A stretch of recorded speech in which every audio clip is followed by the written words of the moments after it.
Sometimes, the people we sacrifice everything for are the ones who push us to the edge. I gave up my life to raise the granddaughter who never truly saw me as a mother. I gave her everything: shelter, stability, even love. What I seemed to get in return was resentment, and eventually, betrayal. But the day she told me to stop giving my opinion on how she raised my grandson, that was the day everything changed. This isn't just a story of family. It's a story of pain, survival, and a quiet kind of strength. Before we dive in, don't forget to subscribe to the channel and tell me in the comments where you're watching from. They say grief has stages, but no one tells you how long each one lasts. For me, the shock never really ended. It lingered like a fog, especially on cold mornings, the kind where the house feels too quiet. That morning was exactly like that. 11 years ago, I was sitting in the kitchen, sipping burnt coffee from my favorite mug, when I got the call that would change my life forever. My daughter, Sarah, was gone. A car accident. One of those pointless tragedies you read about and think, that won't happen to us. But it did. Sarah had always been wild, unpredictable, the kind of woman who chased freedom, even when she had a child at home. She was 27, and still figuring herself out. But I loved her fiercely. She left behind her daughter, Evelyn, my granddaughter, just 9 at the time. I remember picking Evelyn up from school that day. Her small fingers clutched my coat, but her eyes were dry. She didn't cry. She didn't ask why her mother wasn't coming. That silence, it haunted me more than any scream ever could. From that moment on, I became mom again, whether Evelyn wanted it or not. And truthfully, she didn't. She tolerated me. That's the best word for it. I made her breakfast, packed her lunch, paid for her therapy when the school recommended it. I attended every parent-teacher meeting, every Christmas recital. I tucked her in and listened when she had nightmares. Still, she made sure to remind me, especially during the teenage years, "You're not my mom." Every time she said it, a little piece of me shattered, but I'd smile, tuck those pieces away, and keep going. Because that's what mothers, real or not, do. When she turned 16, the rebellion got worse. She started skipping school, lying about where she was going, dating boys far too old.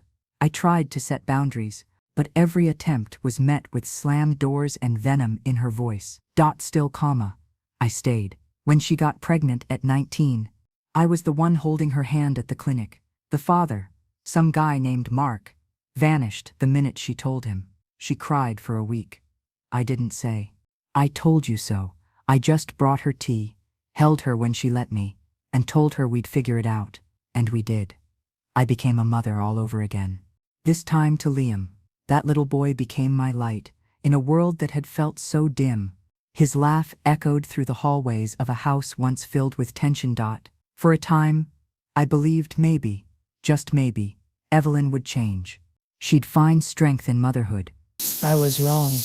While Liam grew, Evelyn drifted further. She couldn't keep a job, never lasted more than a few weeks in any role. Waitress, receptionist, dog groomer. She had excuses for every failure. Her boss was toxic. The hours were unfair. Her back hurt. Meanwhile, I paid the bills. I used what was left of my retirement savings to cover Liam's private school. I cooked, cleaned, did laundry. When Evelyn brought strangers home, men who stayed overnight, left beer cans on the porch, or worse, I said nothing. I swallowed my discomfort, because rocking the boat would only make the storm worse. But even storms have breaking points. One afternoon, I picked Liam up from school and found out he had hit another student. It wasn't the first incident. The principal suggested therapy, said he might be reacting to instability at home. My heart dropped. I knew what that meant. That night, I sat Evelyn down, tried to speak gently. I told her Liam was showing signs of distress, that something had to change. Her face twisted, like I'd insulted her. "You think you're better than me?" she spat. "You've never even been a real mom. Sarah didn't turn out so great, did she?" That one cut deep. Still, I kept calm. I told her we needed to put Liam first, that I was willing to keep helping, but we needed rules, structure, a plan. That's when she said it. "Stop giving your opinion. You don't get to tell me how to raise my son." For a moment, everything inside me went still. Not because the words surprised me, but because I realized she meant them. I stood up slowly. I didn't shout. I didn't throw a dish or cry. I simply said, "Okay." She laughed. "Okay." I nodded. "I won't say another word about how you raise Liam. But starting now, I'm done funding your lifestyle. The school tuition is ending. You have 3 months to get a job, find a place, and prepare to support your son." She stared at me like I'd slapped her. I'd never seen her so stunned. "Are you serious?" she scoffed. "Dead serious," I replied, then walked upstairs without another word. That night, I lay in bed staring at the ceiling. I'd just drawn a line I should have drawn years ago. I wasn't angry. I was done. There's a difference. I knew the next 3 months would be hard, but I also knew, for the first time in over a decade, I wasn't going to let myself be a doormat anymore. I just didn't know yet that this decision would set in motion the most devastating betrayal of my life. I expected resistance, but not denial. Not like that. The next morning, Evelyn acted as if nothing had happened. She poured herself coffee, scrolled on her phone, and barely acknowledged me. I sat across the table in silence, waiting, hoping for some sign she understood what I'd said the night before. It never came. 3 days passed, then a week. No job applications, no changes. She still slept in until noon, left dirty dishes in the sink, and spent hours on the phone with that new guy, David. I hadn't met him yet, but I'd heard enough. His voice was smooth, a little too polite, like he was performing kindness rather than feeling it. Evelyn lit up when she spoke to him, and that terrified me. Liam, meanwhile, seemed more irritable than usual. He'd snap when asked to do homework, rolled his eyes when spoken to. I found a drawing of his shoved under the couch, a crude sketch of a boy alone in a room, crying. I stared at it for a long time. I knew what that kind of isolation felt like. I'd lived it most of my adult life. At the end of the second week, I reminded Evelyn gently that the clock was ticking. "I'm working on it," she muttered, without looking up from her phone. "Have you applied anywhere?" I asked. She shot me a look like I'd insulted her. "Why are you always on my back? I told you I'd figure it out. You only have 10 weeks left." "Evelyn." She stood abruptly. "Jesus, you're such a control freak." I didn't respond. There was no point. Now, every word I said became ammunition against me. So, I started pulling back, not just financially, but emotionally. I canceled the automatic payments to Liam's school. I stopped paying for Evelyn's phone bill.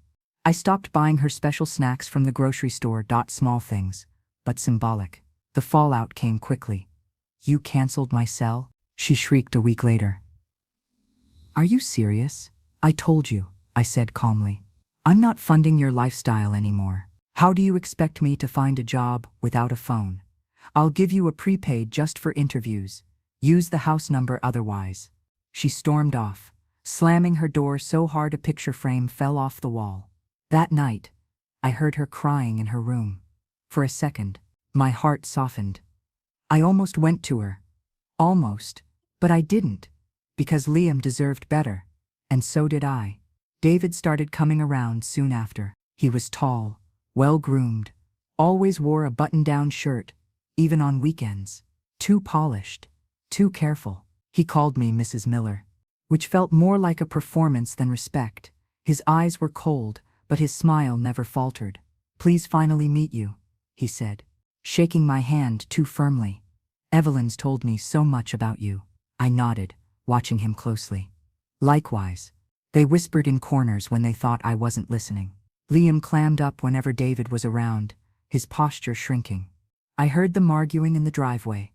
David's voice low and hard, Evelyn's trembling. Later she came in, eyes red. I didn't ask. I wanted to, but I didn't. I kept my promise. No opinions. Still, I started locking my bedroom door at night. As the weeks passed, the house grew heavier. Like the air was thicker, the walls closer. Evelyn wasn't applying to jobs. She wasn't trying. She was waiting me out, convinced I'd cave, like always. But I didn't. Instead, I found peace in small routines. I took Liam to the park. I cleaned out the attic. I started writing again. Little essays. Journal entries, bits of poems I hadn't touched since Sarah died. For the first time in years, I wasn't just surviving. I was reclaiming. With 3 weeks left on the clock, Evelyn changed. She woke up early, cleaned the kitchen, made pancakes, real ones, not the frozen kind. She even apologized for being distant and asked if we could talk more. "I know I've been a mess," she said one morning, eyes glassy, "but I want to fix things. I want to be better for Liam, for you." I didn't trust it, not entirely, but I wanted to. The next day, she sat beside me on the couch and pulled out her phone. "David's cousin owns a little place in Mexico, a guest house. He said, we can go stay there for a few days. Just us. No stress, no pressure." She looked at me expectantly. "I thought maybe we could take a trip, clear the air." I blinked, stunned. "A trip? Yeah, just us two, like a reset. I want you to see how serious I am about changing." Everything in me screamed to say no, but there was something in her voice, maybe guilt, maybe desperation, that tugged at my chest. I agreed hesitantly. I told her I'd think about it. That night, I found her crying quietly in the hallway, thinking I was asleep. It was the first time in years I saw a glimpse of the little girl I once raised. The one who used to sleep with a nightlight and ask me to read her asterisk. "Good night, moon," asterisk, 3 times in a row. And for a moment, I let myself believe we could find our way back. I just didn't know, not yet, that the trip wasn't a reset. It was a setup. The days leading up to the trip were unusually calm. Evelyn was different. She was up early, making breakfast, before I even came downstairs. She helped Liam with homework, asked me about my day, even folded laundry without being asked. Every once in a while, she'd pause in the middle of a conversation and look at me. Really look at me, as if trying to reach back into some long-forgotten memory of who we were before everything fell apart. I wanted to believe in that change. David didn't come around as much during those days. Evelyn said he was working on arrangements for the trip, calling his cousin in Mexico, coordinating everything. I stayed quiet, observant. I wasn't ready to let my guard down, but the facade was convincing, too convincing. The morning we were supposed to leave, Evelyn seemed nervous. She double-checked our passports, repacked her bag twice, asked me if I felt okay, like she was walking on eggshells, but smiling through it. At the airport, David was waiting to see us off. He hugged Evelyn longer than necessary, whispered something in her ear that made her nod quickly, eyes wide. Then he turned to me and said, "Have a great time, Mrs. Miller. You deserve it." Something about the way he said that unsettled me. I didn't sleep much on the flight. My body never fully relaxed, and when we landed, I felt an ache I couldn't name, something between dread and instinct. The so-called guest house wasn't what I expected. It was quiet, tucked behind high stucco walls with a wrought iron gate. The kind of place that looked peaceful from the outside, but too still, too empty. The staff greeted us in Spanish and broken English. Overly friendly, smiles too tight. I tried to shake the discomfort, told myself I was being paranoid, that my past had made me suspicious of anything that looked like peace. Evelyn kept smiling. "We can relax here," she said. "Disconnect. No stress." She wasn't wrong about the disconnect. They took our phones. Something about limited reception and safety protocol. I hesitated, but Evelyn assured me she'd asked for it, so we're not tempted to check email or get distracted. Something didn't sit right. Later that evening, I asked to walk outside the property, stretch my legs. They said, "No. For your safety," the man at the front desk said with a smile that didn't reach his eyes. Evelyn brushed it off. "Just rules, Grandma. Probably local crime or something." By the second day, they asked me to attend a wellness consultation. I assumed it was part of the retreat experience. Hey. When I got there, the woman behind the desk pulled out a file with my name on it. That was the first real red flag. The folder had my birth certificate, medical records I didn't recognize, and a signed form allegedly from me, requesting voluntary admittance for psychological care. I stared at it, heart pounding. "This isn't mine," I said, my voice cold. The woman looked at me unfazed. "You've been under stress. Sometimes memory lapses are common." I stood up, trying to leave, but the door was already shut, locked. That night, they moved me to a different room. Smaller, bars on the window, a nurse outside the door. I didn't see Evelyn again. The days that followed blurred together. They drugged me, not heavily, but enough to keep me off balance. I learned to swallow water, but hide the pills in the corner of my cheek. I pretended to be groggy, cooperative. I smiled when they watched, and kept quiet when they asked questions, but inside, I was screaming. They told me I'd been confused, that I'd suffered from delusions, that I'd signed documents voluntarily in the US before leaving. They showed me photocopies of signatures that looked like mine, talked about episodes, memory impairment, paranoia. I realized then what they were doing. They weren't trying to help me, they were trying to erase me. Back home, I had assets, a house, retirement funds, a small investment account Sarah had left in my name when she passed, and all of it could be accessed by a power of attorney. If I were declared mentally unfit, all they needed was the right paperwork and my signature, and I knew. knew Evelyn and David were behind it. That realization broke something inside me, but not in the way they wanted. It didn't weaken me. It set me on fire. I bided my time. I played their game for days, maybe weeks. I don't even know. I followed the schedule, attended their group sessions, smiled when spoken to, and then one afternoon, while in the tiny institutional library, I found a lifeline, an old computer, barely functional, but with restricted access to the internet. I asked to write a letter to Journal, I told them. The nurse nodded, not even looking. And that's how I reached out. Not to a lawyer or a hotline, but to Donna Yates, a former coworker from my days as a regional manager. She was the one person I knew would take me seriously. I used coded language, referenced an old office joke we used to share, and dropped enough clues for her to understand. I was in trouble. It took days, maybe longer, but Donna got the message, and she didn't ignore it. The day the American consulate representatives showed up, asking to speak with me in private, I knew my time in that place was almost over. They fought it, of course they did. The institution tried to delay, fumble paperwork, claim I wasn't lucid enough to leave. But Donna had already sent documentation. The embassy intervened, and slowly, carefully, they extracted me from that place. When I left, I didn't cry. I didn't scream. I just looked out the window of the car and whispered, "You thought I'd disappear, but I wasn't gone. Not yet." And now I was coming home. Coming.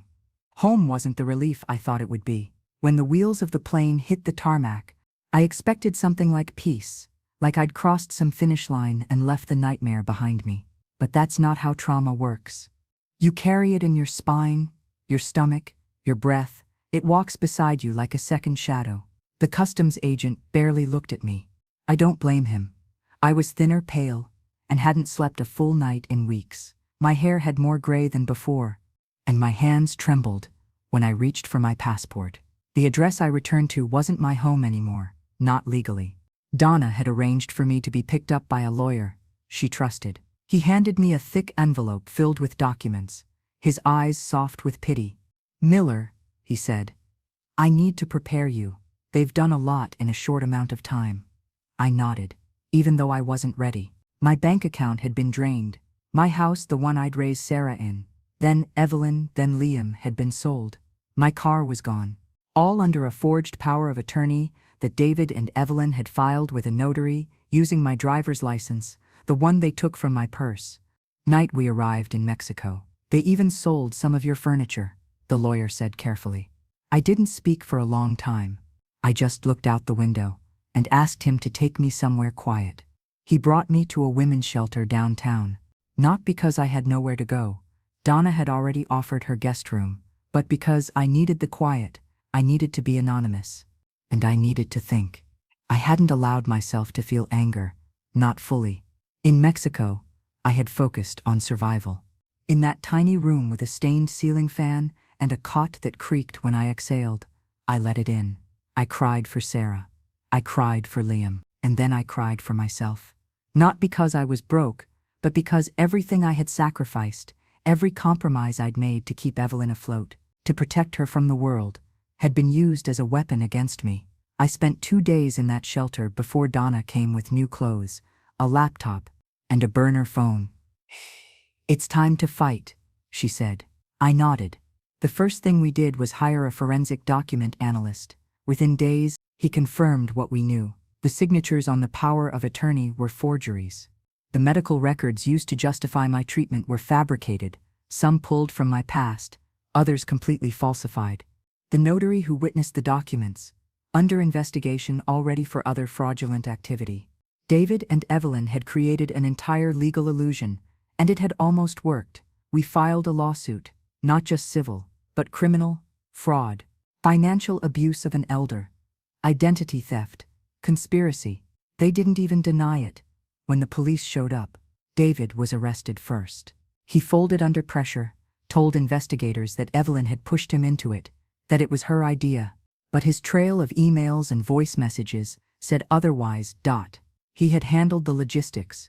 He had contacted the clinic in Mexico. He had moved the money. Evelyn was arrested, a day later outside a nail salon. When the officer read her rights, she didn't cry. She just looked annoyed. As if I were the one who'd betrayed her. The trial didn't take long. The evidence was overwhelming. Wire transfers, notarized lies, even voice recordings. Donna had helped me recover from old voicemails. Evelyn left on the home phone. They were both sentenced, not just for the financial crimes, but for unlawful confinement. The fact that I had been held against my will in another country added weight to the charges. Evelyn got 5 years, with a possibility of parole after 3. David got 7. And Liam? Liam had been staying with a temporary foster family while the case unfolded. I hadn't been allowed contact. Not until the court reviewed everything and determined I was mentally and emotionally fit to take him back. I'll never forget the day I stood before the judge, hands trembling, and asked to be his guardian again. I brought everything: old report cards, photos, notes from his teachers, letters he wrote to me when he was little. I even brought the stuffed bear he'd slept with until age 6. "I don't want to replace his mother," I said, "but I want to give him something she couldn't: safety, stability, and love. That doesn't come with a price." The judge granted me full custody that afternoon. And just like that, I was a mother again. Liam was quiet when he came home. He didn't ask questions. He just hugged me hard and long and whispered, "I missed you." I didn't let go for a long time. We started fresh in a smaller house in a different part of town. I bought second-hand furniture, clipped coupons, learned to stretch $1 the way I hadn't done in decades. It didn't matter, because I had him every morning. He'd sit across from me at the kitchen table, the same table where Evelyn once sat, eyes cold and smile through a mouthful of cereal. And every night, I tucked him in with the same words I'd once whispered to Sarah: "I'm here. I've got you. You're safe." But safety, I knew now, didn't come from locks or alarm systems. It came from truth, from choosing peace over fear, from never ever letting someone convince you that love should cost your dignity. And I was just beginning to reclaim mine. The house we moved into wasn't much to look at, a single-story rental, with cracked stucco and a crooked mailbox. But it was ours. Or at least, it was mine and Liam's. And after everything we'd been through, that meant everything. There was a lemon tree in the backyard that reminded me of my childhood in California. The first week, Liam and I picked a few and made lemonade from scratch. It was too sour, but he loved it, said it tasted like sunshine. I remember laughing, really laughing, for the first time in what felt like years. Still, I didn't relax. I was watching everything, every behavior, every reaction. Liam had been through trauma too, more than he could understand at his age. One night, I found him standing in the hallway, wide-eyed, holding the blank they used to sleep with as a toddler. When I asked what was wrong, he whispered, "Is David going to come back?" I dropped to my knees, held him close, and said, "No, he's gone. No one's going to hurt us anymore." He nodded, but didn't say anything. The next day, I enrolled him in a new school. Public this time. We couldn't afford private anymore. But I picked a place with kind staff and a good counselor. I met with his teacher personally, explained that he might need extra support. She nodded and placed a hand on my arm. "You're doing an amazing thing," she said. I wanted to believe that. I really did. But there were days I looked in the mirror and saw only failure. A woman who couldn't save her daughter, who'd raised a granddaughter that betrayed her, who had to rebuild her life from dust and memory. I journaled every night. Something I picked up while locked in that place in Mexico. It helped me organize the mess, remind myself I was still here. Then one morning, something happened that shook me. I was cleaning out old boxes from the storage unit, the last of my things that Donna had managed to salvage before Evelyn and David sold off. The rest, when I found a sealed envelope with Sarah's handwriting on it. I stared at it for 10 full minutes before I opened it. The paper was yellowed, creased in 4 neat folds. I recognized the floral stationery. It had come from a set I gave her for her 21st birthday. It wasn't a long letter, but it was enough to crack me open. She wrote it just a few months before her death. She never mailed it. Maybe she meant to. Maybe she changed her mind. I quote, "You'll never know." In it, she confessed that Evelyn wasn't planned. Something I already knew, but the truth was harder. She had considered giving Evelyn up, said she'd felt overwhelmed, alone, unsure of what kind of mother she could be. "I was never strong like you, Mom," she wrote, "and Evelyn knows. She feels it, that distance. I see it in her eyes, and I don't know how to fix it." She went on to say that she always knew I'd step in if something happened, that I was more of a mother to Evelyn than she had ever been. I just hope one day she sees that. I folded the letter and held it to my chest. It didn't make the betrayal easier to swallow, but it gave it shape, gave her asterisk shape. Sarah, the daughter who always seemed to drift away from me, but somehow still knew how deeply I loved her, and Evelyn. She had inherited more than just Sarah's eyes. She had inherited her pain, her confusion, the legacy of women who never quite learned how to receive love without destroying it. Maybe that was my fault. Maybe I hadn't been enough. Or maybe I had tried too hard to be everything, and in doing so, left no room for her to become herself. That night, I placed the letter in the drawer, beside my bed. I didn't show it to Liam. Not yet. He was doing better. He was drawing again, talking more, asking questions like, "Do you think Mom will ever come back?" "Did she love me?" I answered with honesty and care. "She loved you in the way she knew how," I told him. "But sometimes people have their own pain that gets in the way. It doesn't mean it was your fault. It never was." He nodded slowly, and I watched something in his shoulders soften. Like old wounds, learning not to ache with the weather. Still, part of me couldn't let go. Evelyn was still in prison. I hadn't written to her, hadn't answered the one letter she sent, an apology full of vague remorse, and a request for updates on Liam. I kept it in the same drawer as Sarah's letter. Some nights, I'd lie in bed and wonder what kind of woman Evelyn might have been if things had been different. If I had been tougher, softer, if love had been enough. But those were questions that didn't change anything. What I knew now was this. I had survived betrayal.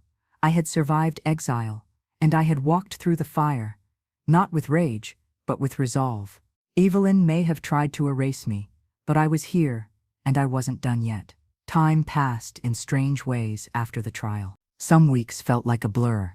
School lunches, therapy sessions, grocery lists, others stretched on endlessly, especially when the silence in the house reminded me of all the things we'd lost. Liam adjusted faster than I expected. Children are resilient, in ways adults rarely are. He started making friends, laughing more. His teachers sent home notes, praising his progress. But I still caught him staring out the window sometimes, lips pressed tight, as if trying to remember something without words. He didn't ask much about Evelyn. After that first wave of questions, he accepted that it was just the two of us now. I, on the other hand, couldn't help but think about her every day. She was in prison, and I couldn't decide if that thought brought me comfort or shame. There were moments, brief, unsettling moments, when I'd open the drawer where I kept Sarah's letter and Evelyn's, and I'd just sit there staring at both, wondering how everything had spiraled so far, how 3 generations of women in my family had failed each other in such specific, painful ways. Then one afternoon, The phone rang. It was a collect call from the correctional facility in Arizona. I froze. Liam was upstairs. I stared at the receiver until the operator repeated, "Will you accept the charges?" I said, "Yes." Evelyn's voice cracked as soon as she said, "Grandma?" I didn't answer right away. I could hear the echo of her breath, could almost picture her in a sterile room, hand gripping the plastic phone. "I know I'm the last person you want to hear from," she said. "But please, I just wanted to know how Liam is." I stayed silent. "I think about him every day," she continued. "I know I don't deserve anything, but I needed to call just to say I'm sorry." There it was again. That same remorse from her letter. Careful, measured. It didn't feel rehearsed, but it didn't feel whole either. "You didn't just hurt me, Evelyn," I said quietly. "You tried to erase me." "I know," she whispered. "I was desperate. I was stupid." David made it all sound so easy. Like no one would get hurt. I let out a short, bitter laugh. "You really believed that?" "No," she admitted. "But I wanted to." The line went silent for a moment. "I didn't know how to be a mother," she said. "I barely knew how to be a person, and I hated that you were better at it than me." There it was. The truth I'd waited so long to hear. Not a justification, just pain. "I'm not calling to ask for forgiveness," she said.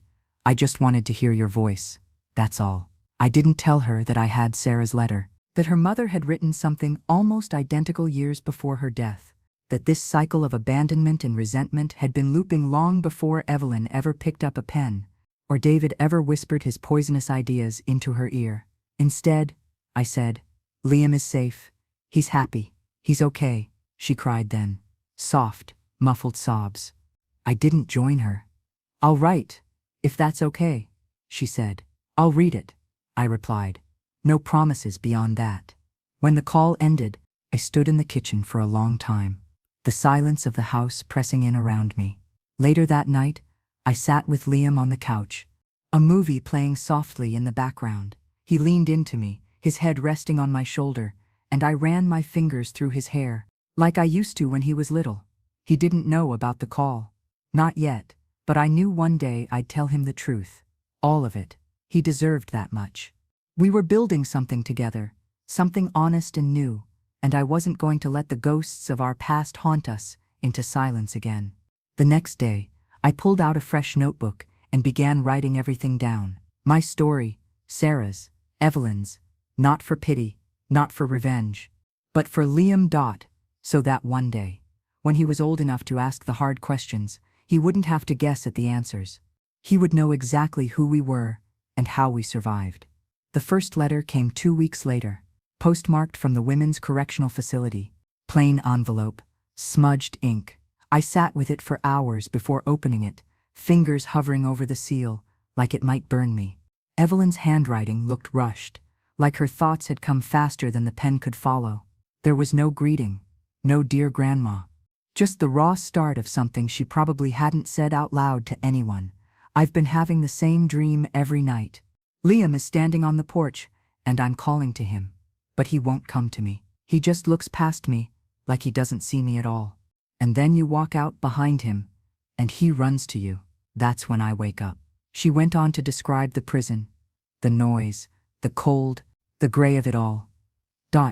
She didn't complain, didn't beg. She wrote about a woman in her unit who'd lost custody of 3 children and never got them back. "She says it gets easier, the forgetting," Evelyn wrote. "But I don't want to forget. I deserve to remember." At the end, she asked me to tell Liam that she loved him. Just that. I folded the letter and placed it back in the drawer with the others. Liam and I were baking cookies that night. He wanted to surprise his teacher for her birthday. He cracked the eggs like a pro and dusted flour on my nose when I wasn't looking. "Grandma?" he asked, licking dough from his finger. "Do you think Mom's okay?" I paused, watching him. "I think she's trying to be," I said. "And sometimes that's all we can do." He nodded and went back to decorating. I didn't know how much to tell him. What was too much? What was not enough? He was 12 now. Sharp, intuitive. I could see the wheels turning in his head when certain things were left unsaid. So I didn't lie. But I didn't give him everything, either. Not yet. That weekend, I brought out an old box from the attic, one of the few things that survived Evelyn's purge of my belongings.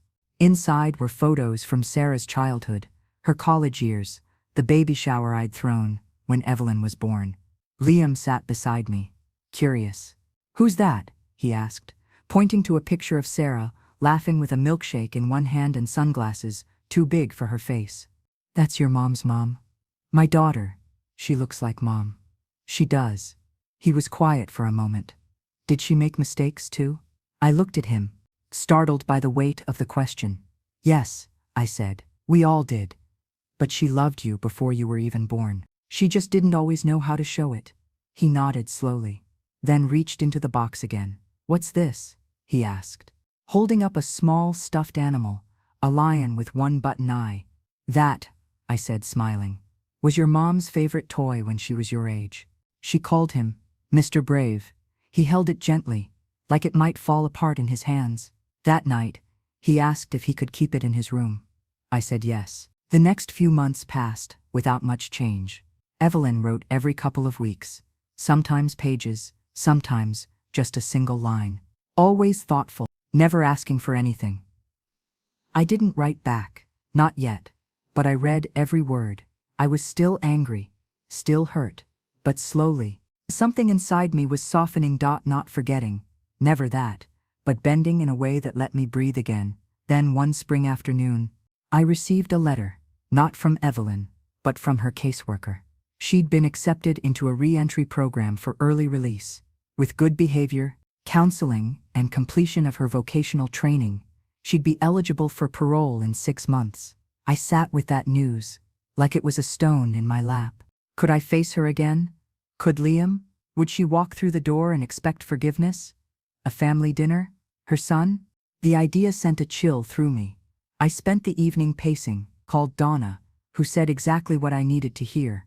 "You don't owe her anything," she said. "But maybe, just maybe, there's something bigger at work here, something generational that needs to end." She was right.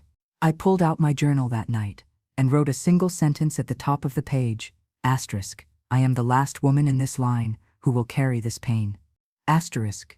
And then I started writing the hardest letter of my life, to Evelyn. Not for reconciliation, not for peace, but to set the terms, the boundaries, and maybe, just maybe, the beginning of something new. I didn't sleep the night I mailed the letter. It wasn't long, just 3 pages, handwritten. The first was truth, my truth, not sugar-coated. I told Evelyn how deeply she had wounded me, that her betrayal wasn't just financial, it was emotional, ancestral. She had dragged the weight of our family's generational silence into a whole new darkness, and she had done it with her eyes wide open. The second page was history. I told her about Sarah's letter, the one she never sent, the daughter who feared she couldn't love enough, who knew that one day I would be the one left, holding the mess. And the third page, that was the future. I told her Liam was doing well, that he was growing into a young man with a soft heart and sharp eyes. I told her he was asking questions and that I was answering them honestly, gently, with care. I told her that I wasn't promising forgiveness, that I hadn't forgotten, but I was willing to talk if, and only if, she understood that this time, it would be on my terms. 2 weeks passed, then 3, then one Tuesday morning. While Liam was at school, and I was folding laundry, the phone rang. It was her caseworker. "She received your letter," the woman said. She cried. "She started attending trauma-focused therapy sessions in the facility. She's working through it." I swallowed hard. "Has she asked to see me?" "No. She said she doesn't want to push. She's waiting for you." That stopped me cold, because for the first time in years, Evelyn wasn't demanding anything. She wasn't manipulating or pleading. She was waiting. And that was new. Over the next months, we exchanged letters, carefully, cautiously. There were no declarations of love, no sudden breakthroughs, but there was honesty. There were memories, sometimes shared, sometimes corrected, sometimes mourned. She told me about her cellmate, a woman who taught her how to knit. She told me she'd started volunteering in the prison library, helping women write resumes. She said she had read Sarah's letter 10 times and kept it tucked in her Bible. I told her about Liam's art project, the one where he painted a family tree, and asked if he should include her. I told her I said yes, because no matter what she'd done, she was still his mother. And then one day, the call came. Edith, the caseworker said, Evelyn's been granted early release. I felt the air leave my lungs. She's eligible for the re-entry program in 6 weeks. She'll live in transitional housing, have a job placement, and weekly counseling. It's structured, supervised. I nodded, even though the woman couldn't see me. I'm not ready to see her, I said. That's okay. I need time. That's okay too. Liam noticed my quiet that night. We were sitting on the porch, him with a book, me with a blanket over my legs, the spring air still holding a chill. Is it Mom? He asked. I looked at him, surprised. He shrugged. You get that face when you think about her. I smiled sadly. She's getting out soon. He didn't react right away. Will I see her? That's up to you. He was quiet for a long time. Then he said something. I'll never forget. I think I want to know if she's sorry. Really sorry. Not just sorry she got caught. I nodded. That's fair. He looked up at me. Will you protect me if she's not? My throat tightened. Always. 6 weeks passed. I didn't go to pick her up. The re-entry center handled that. She didn't ask me to come. We'd agreed, slowly, silently, to move forward, one conversation at a time. The first time we saw each other again wasn't some dramatic reunion. It was a supervised visit at a neutral office. She walked in wearing plain jeans, a gray sweater, her hair longer, darker than before. Her eyes, those sharp, restless eyes, were quieter now. She didn't try to hug me. She just sat down across from me and said, Thank you for giving me this chance. I looked at her. This grown woman, who had once been a screaming teenager, then a distant mother, then a stranger, and I said, I didn't do it for you. She nodded. I know. You did it for Liam. And for the first time, I believed she meant it. We met twice more over the next month, talked about boundaries, about expectations, about time. She didn't push. She didn't beg. Then she asked if Liam would be willing to see her. I told her I'd ask. When I brought it up to him, he sat with it for a few days. He didn't rush. And when he finally said yes, I could tell it was something he'd decided on his own. I set the meeting at the same neutral location. Evelyn arrived early. She looked nervous. Liam walked in, shoulders tense, hands fidgeting in his pockets. She stood when she saw him, but didn't move. Hi, she said, her voice cracking. Hi, he replied, his face unreadable. I'm sorry, she whispered. He nodded.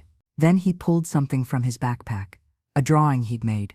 It was a tree, just like the one from his school project, but this time, it had roots, deep, tangled, messy roots, and 3 figures standing at the base. A boy, a woman, and another woman, a little apart, but still there. James pointed. That's you, he said. Not perfect, but still part of it. Evelyn cried.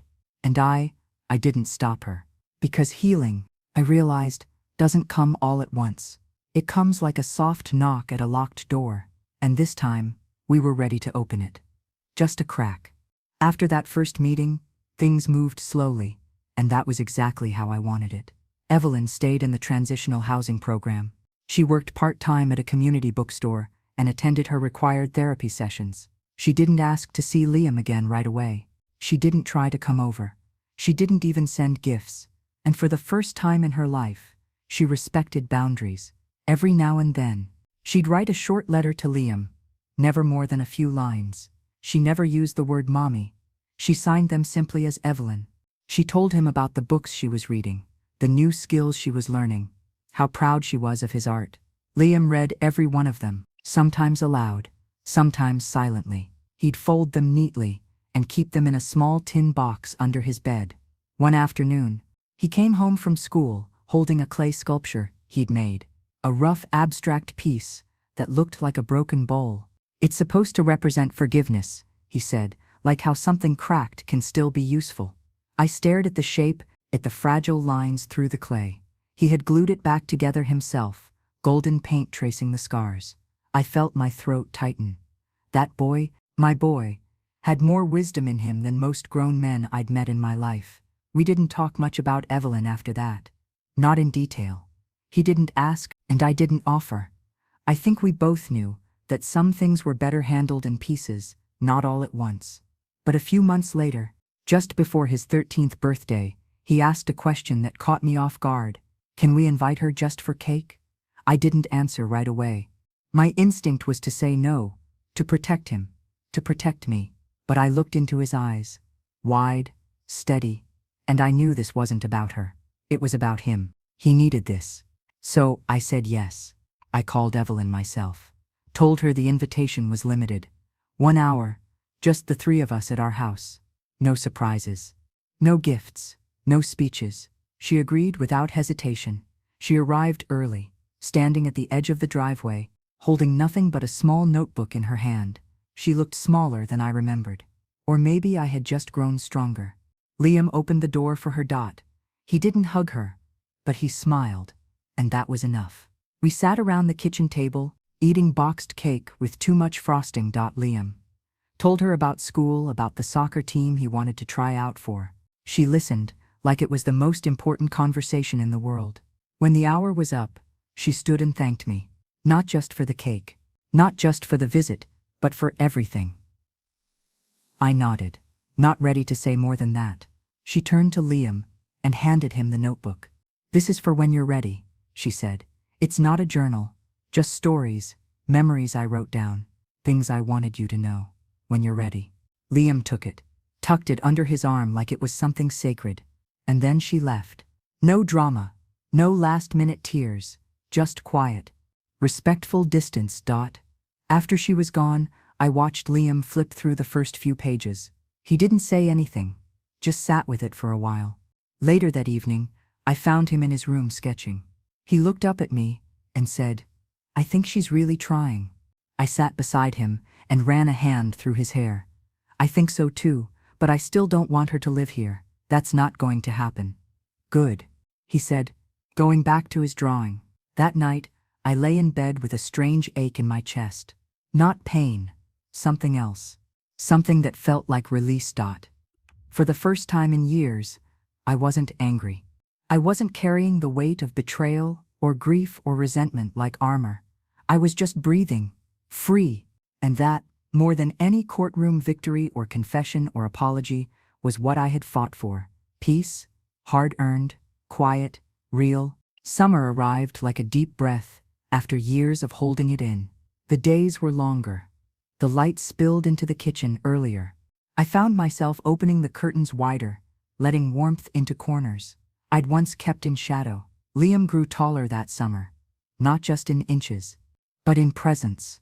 His voice deepened slightly. He started writing stories of his own, sometimes silly, sometimes startling in their depth. He handed me a folded sheet of paper and said, "It's fiction, kind of." It was about a boy who lived with his grandmother after his mom disappeared. In the story, the mom didn't come back, not physically, but the boy remembered her smile. He forgave her in a dream, and he woke up with lighter shoulders. I cried in the laundry room so he wouldn't see. Evelyn was still in her program, still working at the bookstore. We exchanged letters, maybe once a month. Liam wrote back on his own now. I never read what he wrote. That was their space, their rhythm. One Saturday, while cleaning out the garage, I found an old storage bin I'd forgotten about. One of the few Evelyn hadn't sold off. Inside were baby clothes, old tax forms, some jewelry of Sarah's, and a stack of unopened envelopes marked confidential. I recognized the return address instantly, the hospital where Sarah died. I sank to the floor and opened the top one with trembling fingers. It wasn't medical records. It was a letter dated 6 weeks before the accident. My hand shook as I read the first line, asterisk, "Dear Mom, if you're reading this, something went wrong before I had the chance to say it myself," asterisk. It was Sarah's handwriting, rushed, a little messy, written on the back of hospital notepaper. She'd been sick. That much I already knew, some chronic fatigue, unexplained dizziness. But what I didn't know, what no one ever told me, was that she'd been going through tests alone. She didn't want me to worry. Typical Sarah. The letter was full of confessions, not just medical ones, but emotional ones. Asterisk. Raising Evelyn broke something in me I didn't even know could break, she wrote. Asterisk. She came from a place in my life I've never really spoken about. A man I don't even know anymore. It wasn't love. It was desperation and guilt. Asterisk. I felt the floor tilt beneath me. Don't. Asterisk.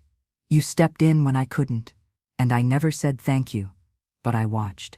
I saw you loving her the way I didn't know how, and I hated that I couldn't do it. But I also felt relief, because at least someone could. Asterisk.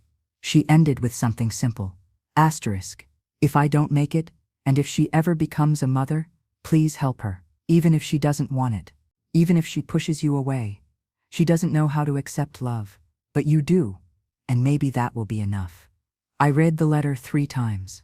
Then I folded it, pressed it against my chest, and wept in that dusty garage until the sky turned orange. For years, I thought I had failed Sarah, that I hadn't done enough, that I'd loved her too hard, or maybe not enough. But this was her reaching out across time, asking me for one last favor. And I had done it, clumsily, painfully, angrily. But I had done it. I'd saved Evelyn, not by force, not by rescue, but by holding the line, even when it nearly broke me. I'd saved her by not giving up. That night, I showed Liam the letter. He read it silently. Then he looked at me and said, "She was scared." "Yes," I said. "She was. Just like Mom." I nodded. "Do you think I'll be scared too?" I took his hand and whispered, "We all are, but you won't face it alone." He nodded and tucked the letter back into its envelope. "I want to keep it," he said, and I let him, because some truths belong to the next generation. And Sarah, for all her flaws, her mistakes, her secrets, had left behind the one thing that finally set me free. A reason, a purpose, a path out of the pain. 5 years. That's how long it had been since I stood in that courtroom, watching Evelyn in handcuffs, her eyes empty of remorse. She was standing on my porch. No handcuffs, no guards, just her, older, softer, holding a paper bag, and looking like she didn't know if she should knock or turn around and disappear. Liam saw her first. He'd been working on a science project in the living room when the knock came. I went to the door expecting a package, maybe a neighbor, and there she was. Her hair tied back, a gray sweater clinging to her thin frame, eyes filled with something I couldn't quite name. I didn't invite her in. Not right away. I stepped outside and closed the door gently behind me. "I wasn't sure if I should come," she said, "but I wanted to try." I studied her face. There were new lines, tension around her eyes, but also something I hadn't seen before. Humility. Not the kind that begs. The kind that waits. "What's in the bag?" I asked. She offered it to me. "Lemon muffins." I remembered the tree you used to have. Thought maybe. I took the bag. Not out of kindness, but because it felt like a test, and I needed to see if I could hold something from her again without breaking. We stood in silence for a moment. "He's inside," I said finally. "He's not a little boy anymore." "I know," she whispered. "I've kept every letter, every school photo." I nodded, unsure of what else to say. There was no script for this moment, no roadmap. "Would you like to come in?" I asked. She looked stunned. I stepped aside, slowly, carefully. She followed, her footsteps hesitant, like she was walking into sacred ground. Liam didn't run to her. He didn't cry or freeze. He stood still and looked at her, straight in the eyes. "Hi, Mom," he said. She swallowed hard. "Hi, baby. I'm not really a baby anymore." "I know," she said, "and I'm proud of who you've become." They stood there, not touching, just taking each other in. "I've got a lot to say," she whispered. "I know," he replied. "I'm ready to listen. But I might not be ready to forgive everything yet." "You don't have to," she said. "You never have to." And that was the moment I knew something had changed. We sat together at the table, the same one where so much had been broken. There were no expectations, no pleas, just cautious human connection. Over the next few months, we took slow steps, dinners once a week, letters exchanged more freely, conversations about books, movies, memories. She talked more openly about prison, about the therapy. We fought about the women she met there, many with stories just like hers, many who never got out. I was lucky, she said, once over coffee. No, I replied. You were loved. That's different. Then one afternoon, while folding laundry, she asked if she could see the letter, Sarah's letter. I didn't answer right away, but later that evening, I brought it out, carefully unfolded, the edges worn from years of rereading. She held it like something sacred. Her hands trembled as she read it, and then she cried. The kind of cry that comes from deep inside, the cry of someone who finally sees herself and everyone who came before. She knew, Evelyn whispered. She knew what I'd become. No, I said. She knew you were in pain, and she asked me to help you. Evelyn looked at me, her eyes full of shame. Why did you do it? After everything. I leaned back in my chair and breathed. Because I decided the pain stops with me. She didn't say anything after that, just nodded. Wiping her eyes, the next weekend, Liam brought home a new project, a family history essay. He asked if he could interview us both. We sat at the table, side by side. Evelyn and I took turns answering his questions, telling stories, some painful, some funny, some unfinished. It wasn't perfect. It wasn't even peaceful.